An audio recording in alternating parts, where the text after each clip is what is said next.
The ground didn't simply tremble, it seemed to remember fear. With every step of the marching host, the desert floor vibrated like a drum skin pulled tight. Spears rose above the crowd like a moving forest of iron, taller than the palms and sharper than the horizon. War chants rolled through the valleys, carried by a wind that sounded almost like thunder, and at the center of it all strode the ones people swore could not exist.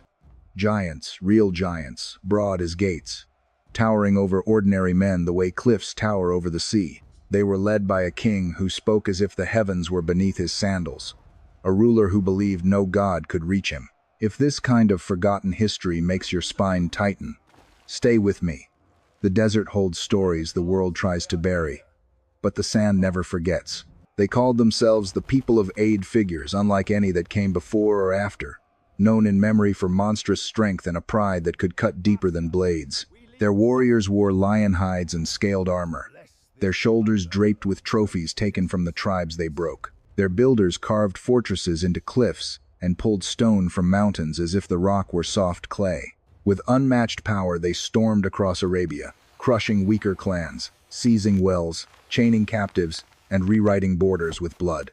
They traced their lineage back through generations to the survivors after the flood through the descendants of Noah, peace be upon him. In their own telling, this heritage made them chosen, protected, untouchable, and among them rose a tyrant whose hunger for glory had no bottom. Shaddad ibn Ad. He didn't just want to rule. He wanted to be remembered the way storms are remembered by what they erase.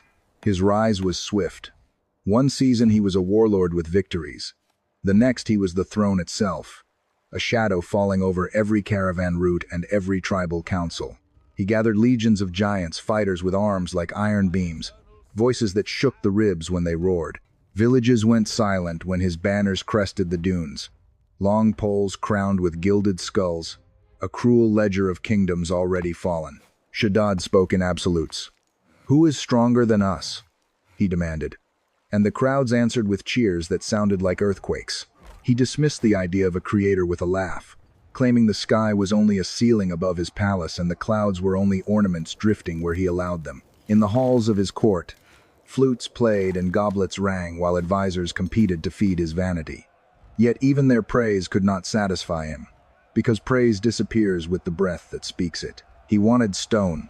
He wanted gold. He wanted a monument so overwhelming that future generations would mistake it for divinity. So he ordered the making of a city. Not a city in the ordinary sense, markets and homes and modest walls, but a kingdom turned into architecture, arrogance chiseled into pillars. He commanded his architects, masons, and blacksmiths to create Iram, the city of pillars, a place described in the Quran as unmatched among the lands. White columns rose like frozen lightning, aligned in rows that seemed to stretch forever.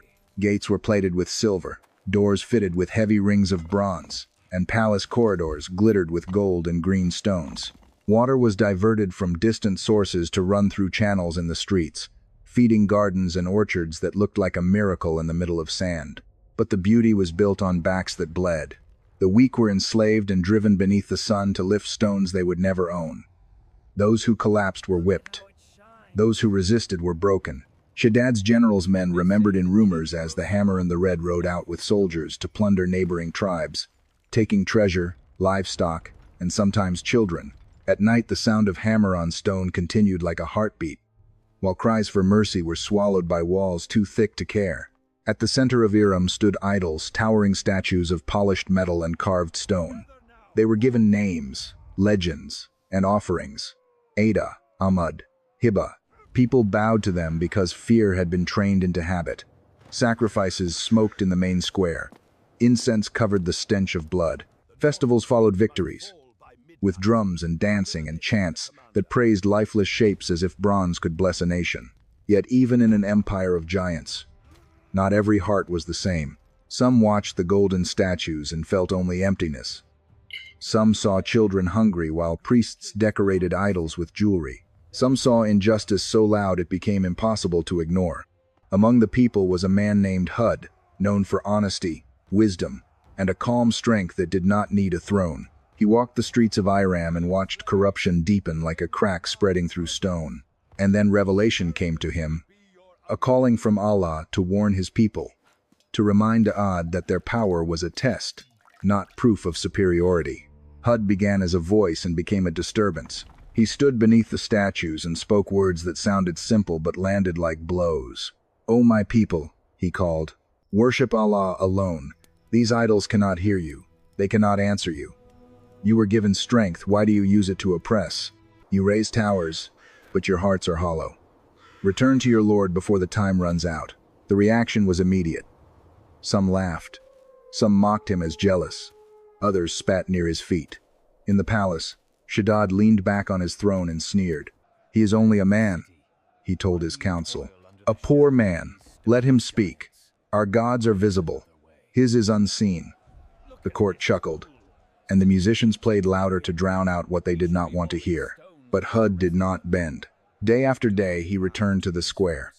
He reminded them of the flood that once swept the earth, of how no strength could shield a people when the decree comes. He warned them that arrogance is a ladder with broken rungs. The priests grew nervous, not because Hud carried weapons, but because truth can do what swords cannot. It can loosen the grip of fear. Whispers reached the king. "This man undermines your rule," they said. "He turns the poor against your idols. If you let him continue, the people will doubt, and doubt is the beginning of collapse." Shaddad's smile thinned. "Bring him to me." Hud was seized, dragged through streets that had once welcomed him, beaten until dust and blood mixed on his skin. He was thrown before the throne where lions were carved into the stone at the king's feet. Shaddad looked down as if examining something small and inconvenient. "You are brave," he said, "or foolish. Do you know what you risk? I could end you with a nod." Hud raised his eyes, steady despite the bruises. "My life is in the hands of Allah, not yours." A hush fell. Shaddad's face darkened. "Where is this Allah of yours?" he thundered. "Let him strike me down if he is real." Even the musicians stopped. A strange current of air moved through the hall as if the palace itself inhaled. Hud answered quietly, "The time is not now, O king, but it draws near. When it comes, neither your palace nor your armies nor your idols will save you." That night the city felt different. Some laughed louder to hide a tremor in their hearts. Others began to whisper in fear. And a few, the poorest, the wounded, the forgotten, came to Hud in secret. A shepherd whose family had been crushed by soldiers. A mother whose child had died after priests demanded offerings instead of medicine. A former soldier haunted by what he had done under orders. Hud did not promise them wealth or revenge. He promised them truth. And he taught them to hope in Allah rather than pillars of stone. As the believers grew, so did Shaddad's rage. Homes were marked. People were imprisoned. Fires were lit to intimidate any who listened. But something had already shifted in the atmosphere, and not just in the city. The land itself began to change. The sky turned stingy. Clouds passed without mercy. Days stretched hot and empty. The rivers and channels that had fed Iram's gardens thinned into lines of dust. Trees dulled to gray, crops failed, animals dropped where they stood. The people of Ad, once arrogant in abundance, stared upward in confusion. Shaddad summoned his priests and roared, "Offer more! Pour oil over the idols! Lay down gold, incense, flesh. The gods are angry, appease them." And so they did. The smoke of offerings rose into a windless sky. Drums beat through the night. Blood ran near the temples. Yet the heavens remained silent. Hud stood again before the people, his voice no longer only warning but final invitation. "O my people, seek forgiveness from your Lord and turn back to him. He will send rain. He will increase you in strength upon your strength. But if you persist in arrogance, you will be swept away like sand before a storm." Some wept. Others clenched their fists. Shaddad climbed the walls of Iram and shouted, "We need no rain from your God. Our gods test us and will reward our faith. Hud is a liar, an enemy of our glory." But the drought deepened. Famine spread. Children cried through the night. Wells gave only air. Families fled toward distant deserts in desperation, only to find more emptiness. The empire that once boasted it could not be touched began to fracture from within. Neighbors fought over drops of water. Soldiers raided their own people for supplies. The city of pillars cracked under the weight of its own pride. Hud gathered his small community, praying with them in the quiet, reminding them that Allah does not break his promise. Still, Even he felt it a silence before something vast. The air carried a tension that made the skin tighten, like the world holding its breath. Then one morning, 3 clouds appeared on the horizon. One pale as ash, one tinted red, and one black as a closed eye. The people screamed with joy. "Rain!" they cried. "Our gods have answered us." They danced in the streets and lifted jars and bowls to catch the first drops. Shaddad pointed at the black cloud and laughed. "That one," he declared, "that one holds the most water. It will restore our rivers and our gardens." From afar, Hud's face went still. He stepped forward and shouted, "O my people, that is not a cloud of mercy. That is a cloud of punishment. What you called down with your defiance." They mocked him. They called him cursed, a prophet of drought. They sang louder to drown out fear. Above them, the black cloud swelled and rolled forward, swallowing the sun. The air turned heavy, too quiet, so quiet it became frightening. Birds vanished. Even insects seemed to flee. And then, not rain, but a force. The first gust struck like a blade dry, searing, sharp. It tore tents apart as if they were paper. It uprooted palms and flung them like spears. Stone walls groaned. The second gust ripped through the market and hurled animals through the air. By the third, screams rose everywhere, thin against the roaring sky. It was not ordinary wind. It was a command. Men tried to run. The wind chased them. Mothers clutched children. The wind pried them apart. People dug pits, hid in caves, tied themselves to rocks. Nothing held. Giants who once claimed to be the strongest people on earth were lifted and tossed like dolls. Weapons flew from hands. Gates bent backward like soft metal. Shaddad's palace shook, and the throne that had hosted his arrogance toppled. For 7 nights and 8 days, the storm did not rest.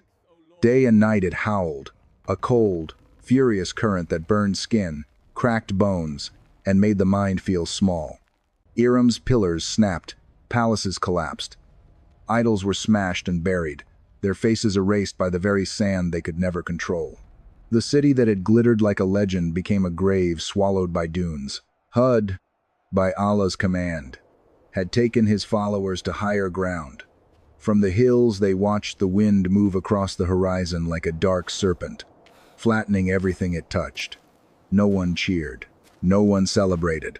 Hud wept, because warning is mercy, and mercy rejected becomes tragedy. When the storm finally ended, silence spread like a shroud. The sky cleared, the sun returned, but its warmth touched no streets, no gardens, no proud songs, because there was nothing left to touch. Where Iram had stood was only a flattened expanse, as if the world had wiped a page clean. In the days that followed, the survivors stood among the emptiness, hearts heavy with fear and awe. Hud reminded them softly, "This is the power of your Lord. He gives and he withholds. He raises and he humbles. Not out of need, but out of justice." A child asked, "Will they return?" Hud's eyes carried sorrow.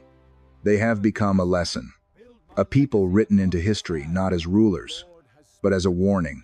Centuries later, travelers would speak of strange stones half buried in remote sands, of oversized fragments of pottery, of foundations that did not match the scale of ordinary settlements. Some dismissed it all as myth. Others felt a chill when the wind changed at dusk and the desert seemed to whisper. In the Quran, the story remained preserved. A nation destroyed by a raging wind, left like hollow trunks, strength emptied, pride collapsed. Proof that height is nothing without humility. And here's the part people forget when they tell this story like it's only horror. The warnings came first. Time was given. Chances were offered.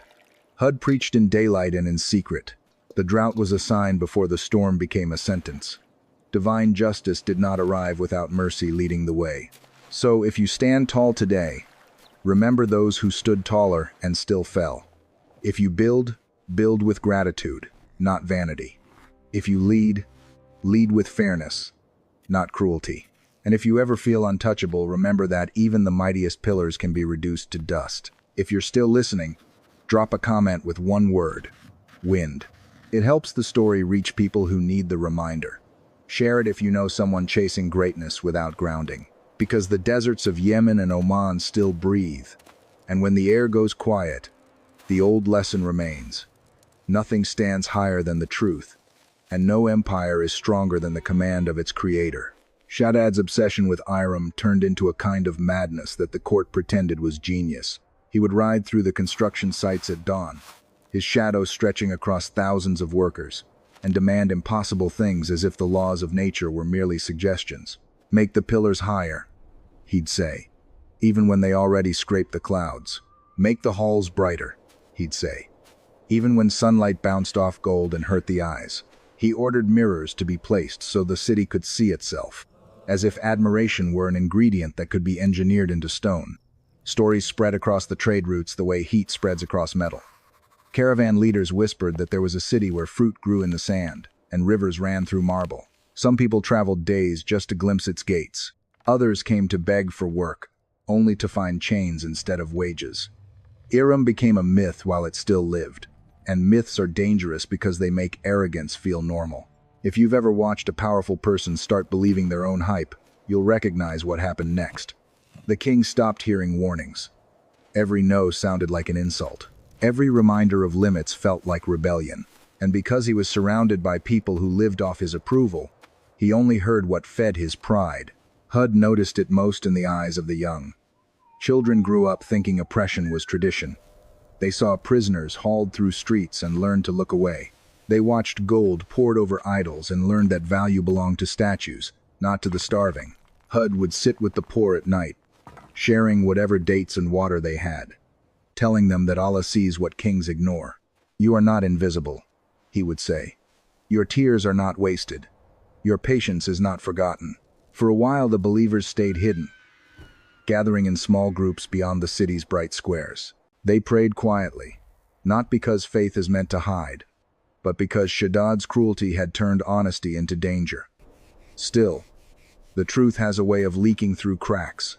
A worker would whisper to another while lifting stone. A widow would repeat Hud's words while rocking her hungry child. A soldier would remember the calm in Hud's eyes and feel, for the first time, ashamed of his own hands. The priests sensed it. They tightened their grip. They announced festivals meant to prove the idols were pleased. They forced public bows, public chants, public loyalty, because when belief weakens, rulers demand performance. But performance cannot bring rain. Day after day, the sun carved the land into harder and harder shapes. The taste of dust became constant. People began to dream about water and wake with dry tongues. Shaddad refused to admit fear, yet he started sleeping less. When he did sleep, servants whispered that he would jerk awake as if choking, as if something unseen had stepped into his chamber. Then came a strange moment that people later repeated like a warning wrapped in a rumor. One evening, as Shaddad walked through the main square, a child pointed at an idol and asked, "Innocent as breathing, can it hear me?" The crowd froze. A guard raised his hand to strike the child, but Hud, who happened to be passing, caught the guard's wrist and said softly, "Do not punish a child for asking what adults are afraid to answer." For a heartbeat, the square was silent. Shaddad's jaw tightened. He stared at Hud, as if he wanted to crush him with his eyes. Then he turned away, because tyrants hate being reminded that their power cannot control questions. When the three clouds appeared, people didn't only see weather, they saw escape. They saw the end of hunger, the return of comfort, the chance to pretend none of the warnings mattered. That is why the black cloud was welcomed like a gift. It meant they wouldn't have to change. They wouldn't have to admit wrongdoing. They could keep their idols, keep their pride, keep their king. And that is why Hud's shout sounded so unbearable to them. He wasn't just warning them about a cloud. He was threatening the story they used to survive their own guilt. So they laughed harder. They mocked louder. They danced in defiance as if volume could rewrite reality. Here's a detail that hits me every time. They raised their hands toward the darkness, expecting drops. And what they received was emptiness so violent, it became a weapon.